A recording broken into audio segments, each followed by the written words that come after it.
go to Skype right now and bring in Brian Campbell. He is the boxing reporter and analyst for ESPN. We need to talk some Mayweather Pacquiao here. The fight is in 2 nights, a little more than 48 hours away. Brian, welcome to the show, and I assume you're in Vegas already? Absolutely.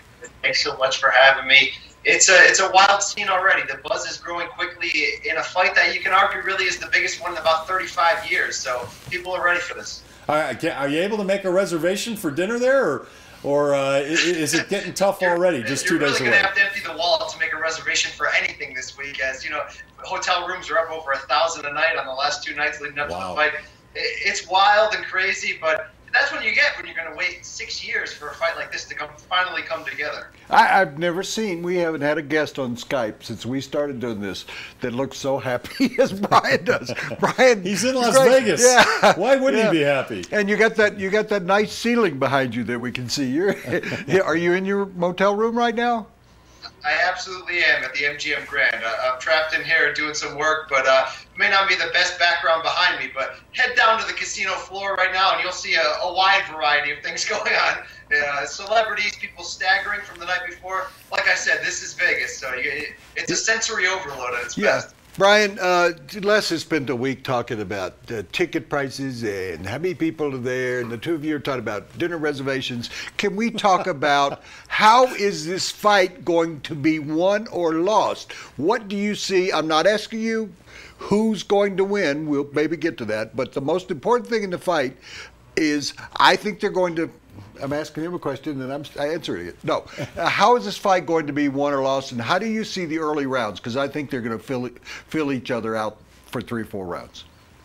I agree with you. This is going to be a very interesting chess match off the start because we've seen historically Floyd Mayweather, the classic boxer of this pairing, being very willing to give away the first, say, 3 or 4 rounds to figure out his opponent, study him, and really study what he does best offensively, and then sort of disarm him, begin to land those counter shots over the top. I think that the general consensus here is that Mayweather might not be afforded the room to do that against Pacquiao because Pacquiao, while being a puncher, is also a very good boxer and has that elite level quickness, speed, foot speed especially, that Floyd's going to have to be very careful how much ground he gives while trying to figure out Pacquiao's sort of funky nature and his style and his rhythm. That's going to be interesting, and then I think the fight's going to be won and lost on the first adjustment. Once Mayweather's typically makes that first adjustment, you don't see fighters coming over the top and doing anything differently. In fact, you see them slowly giving up. Pacquiao is just a different type of fighter, a different level fighter. He's wired differently. That's, of course,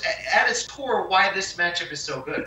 Brian, I'm reading an awful lot. I'm reading a lot about what you're writing from Vegas, and I'm having trouble figuring out exactly what's going to happen here. Pacquiao, from what I'm reading and hearing, looks as strong as ever. They say during his sparring sessions, he's packing a mean wallop right now. Mayweather, they say, is in absolutely supreme condition. He knows this is about his legacy, even more so than Manny's, because Manny has 5 losses. Mayweather's trying to stay undefeated and match Marciano at some point. What are you hearing about how ready these fighters are? Are we going to see these 2 guys at their best?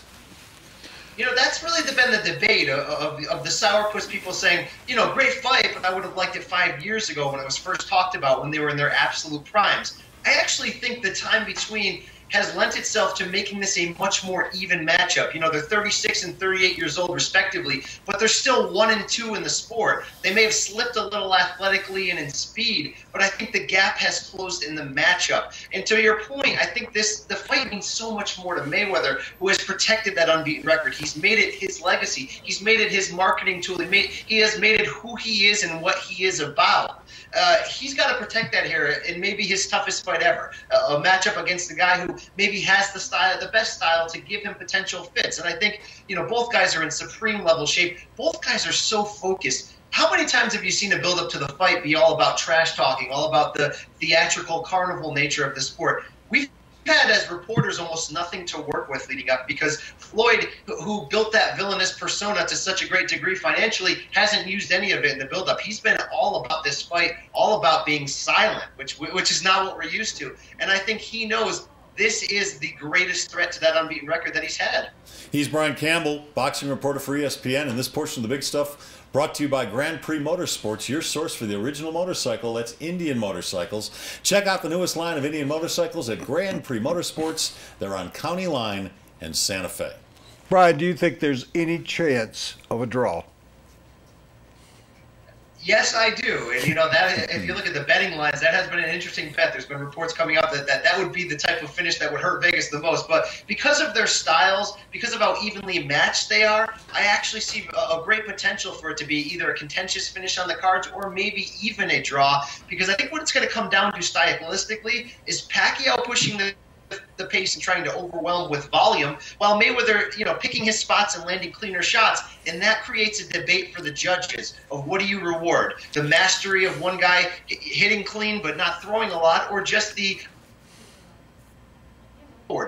that's a long-held boxing debate that has produced many contentious scorecards, and I think we're headed to another one on Saturday. Yeah, I believe you're spot on. That to me, you've got an aggressor who's going to try to be aggressive after he kind of figures out what Floyd Mayweather's doing. You got a great counterpuncher who doesn't care about style. He just cares about remaining undefeated. We've seen that fight over, and people want him to knock, you know, opponents out in the first 3 rounds. He's a guy that's saying, you know, I just want to escape this. I'm not going to make the big mistake. And so you've got the different styles, and I think you're right that it could be one of those things where you go, how did that judge come up with that scorecard? Or that they're going to be so evenly matched that they're going to have a draw, and both corners are going to say, well, when do we do this again? When do we cash in again? It's more like it, Woody, right? Yeah, that's how I see it. Brian, what's the best bet on the board in Vegas in your mind? It's kind of tough. I mean, it's such an evenly matched fight, and I think the odds are showing that. I mean, for my money, this thing's going the distance. That's not a great bet to go that it's going 12. It's just really going to come down to, I think, which fighter you like, because the odds have really evened out and gotten so much closer. And it comes down to, you know, whether you believe that Mayweather at 38 still has always been the type of fighter who Pacquiao's not going to be able to figure out, or whether you're like me and believe the last year or so we've seen Mayweather slow down just enough to open the door for Pacquiao to come in and maybe steal a decision. So it's really going to be up to whoever you think is going to win is probably the better bet. Well, and I think one other point that we should be aware of is Floyd Mayweather has never watched Pacquiao fight because he didn't look at tapes. Well, that's what he doesn't says. look at film. That's what he claims. I don't believe that for 1 second. Yeah, that's really interesting. All right, so Brian, final question. The only question left. How do you think this is going to play out?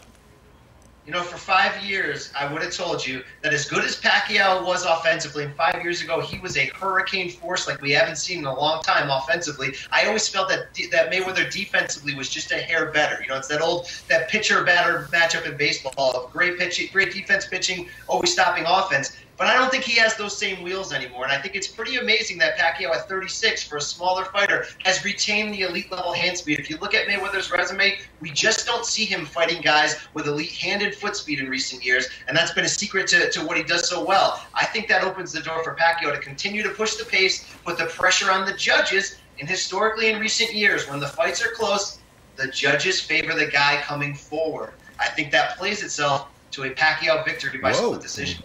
Whoa, whoa, whoa. Like that. How do people follow you this weekend, Brian? Where can they read you? What's your handle? At Campbell ESPN. I'll be doing our online show, Making the Rounds, on ESPN.com, doing updates all week from the fight. Check me out on Friday Night Fights, a special Thursday edition this week on ESPN2. And your Twitter handle. At B. Campbell ESPN, absolutely. Okay. At B. Campbell ESPN. Brian, we'll be reading you. We appreciate your time and enjoy the fight. I'm sorry you didn't get a room with a mirror on the ceiling. That's the next fight when I upgrade. Just for you, Woody. Thanks, guys. Thanks, Brian. Brian Campbell of ESPN. You ever had one of those?